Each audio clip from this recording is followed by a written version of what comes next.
Hi there, WasabiNoise here. Today I want to tell you about the patch that I made with Modular. This is the first patch I ever published. I just got started a month ago, so this is very new for me. Basically, I'm using Disting EX with beats. That's the main theme there. Then I have other stuff like Ona and Plaits. Basically, I have these three instruments. I'm using the Arturia Keystep Pro.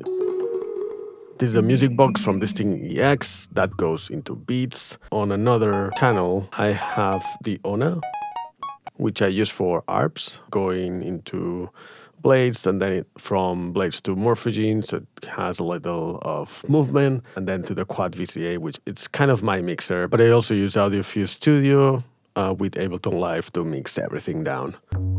And then I use Plaits for the bass that goes directly into Plaits and into the Quad VCA. Just a simple bass, as you can see. So the main clock is actually Arturia Keystep Pro, and that goes to the Pamela's new workout. And then from Pamela's new workout, I have different outputs to different things. Maybe I should talk first about the main patch or the main sound. I guess a lot of people will be interested in that because of beats. Let me play it for you. If I push play on my Arturia Keystep Pro, this starts playing, and then this has this kind of repetition on the lower octave. And this is controlled by the pitch. Right now I have it at 1 octave lower. If I were to put it in the middle,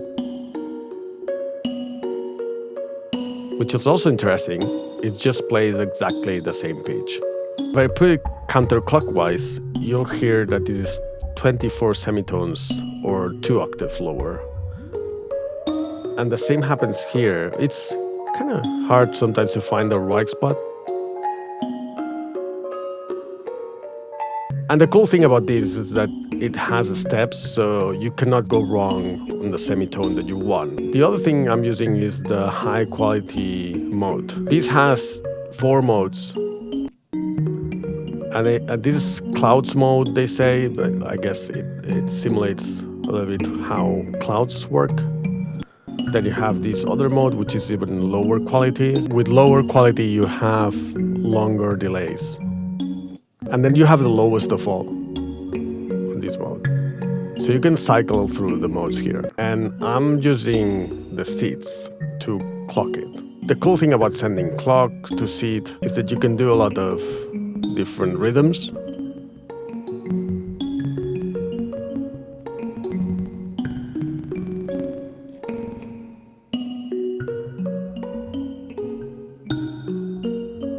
The only things I do basically when I'm playing with it is just increase these at some point.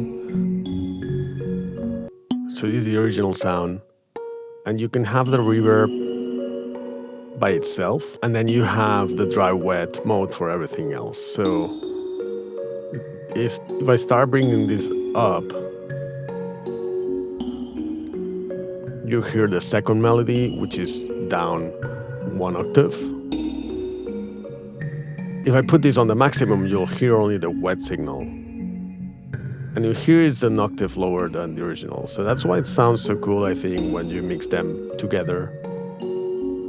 So that's basically it for beats. It doesn't bring a lot more than that in this.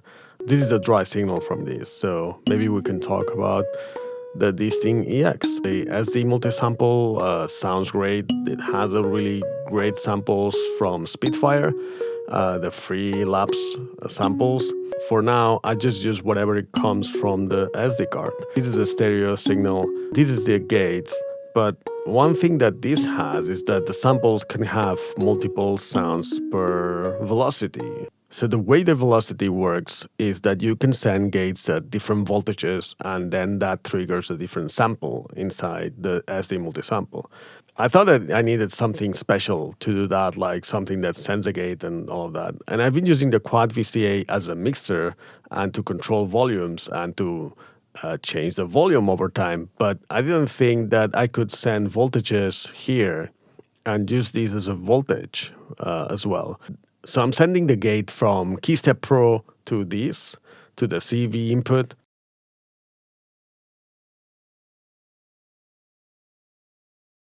And then I'm sending the velocity voltage here. That means that now the Disting EX will receive a different voltage depending on the velocity that I play the keys. And I had to check if that was working on the Ornament and Crime. Ornament and Crime has like an oscilloscope. It's very, very limited, but you can see the voltage. So that's it for the Disting EX and the Beats. And by the way, the case is made in Barcelona. I'll put the link in the description. This is from Grau Modular. But this module here is made by NANO Modules in Valencia. It's a very, very nice little synth voice, and it has different waves, and it can also act as an LFO. I'm using it more for arpeggios. You can change the octave here. And I like the sound because it's analog. And it's the only analog sound that I have. I wanted to have one, and it's nice because it comes with this small package. So that goes into Plaits. This is the gate from the KeyStep Pro. So each time I hit a key, that triggers. Right now I'm using 2 envelopes, and I'm just splitting the signal in 2, and then one envelope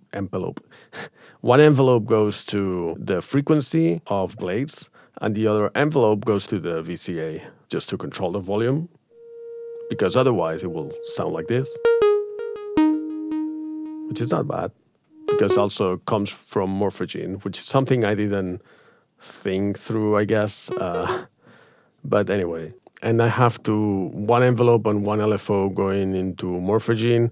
One of these is triggered by Pamela's new workout. So the way this works is you hit record, and then on the next clock gate, it will start recording. And if you hit record again to stop it, on the next clock gate, it will stop. The way I ended up achieving this, actually I had to ask Redmin's recording on a call I had with him. I'm on his Patreon. I really recommend his mentorship. He's really good at this, and especially modular. The wave is just a square wave. You have a width of 25, so that means that it's going to last only 25% of the division. And then you have a phase of 75, and that makes it so that the wave, it only starts at the 25% of the end of the trigger. All this means is that it will send the signal right before the beat finishes, so that the next clock will start recording. You cannot hit record right on time. You have to hit it before, well, at least when it's clock. So you have to hit it before the clock signal arrives. So this recording signal has to come before this. And that's achieved this way. Before, I was using the Arturia KeyStep Pro, which is way easier because you have the drums, you have 8 gates. You can send a trigger right at the last step of the sequence. And that means before the next sequence starts, and then it can start recording right on time at the beginning. Every now and then, it records whatever the owner is doing, and it starts playing it back. I mean, it doesn't have a lot of movement because I didn't introduce a lot of movement, but that's very powerful when you change octaves, for instance, and things like that, because then this starts playing something that happened before, and you are playing something new on top of it, and you start playing with that, and it's kind of cool. So I really like Morphagene, but it's been really hard to work with it for the button combinations and all of that. I recommend an app that's called Modes. I'll put the link in the description, where you have all the little combinations, which are really hard to memorize. And that's it, I guess, for the Ona sound, the arpeggio. Last but not least is Plaits. Plaits is basically a bass. It's very, very basic. Goes through Plaits, that goes to the BCA. You can control the volume with that. And the good thing about Plaits, and what I like, is that it has already included low-pass gates, and you can do a lot of stuff just with Plaits. And yeah, that's basically it. I don't know, at some point I wanted something with hardware, and I wanted to get the synth or something like that, but then I went crazy and was like, maybe I can go to Modular. I actually posted comment on a Redmin's recording video. I'll put the comment here and you can laugh to me. But yeah, that was a legit comment. I didn't want to go into Modular because it's expensive. It's actually a lot of fun, and I'm finding new ways to make music. I'm a software engineer, so I kind of like also to deal with all these limitations and have to think how everything works and all of that. I guess I'll make more videos in the future, so stay tuned for that and see you on the next one. Bye.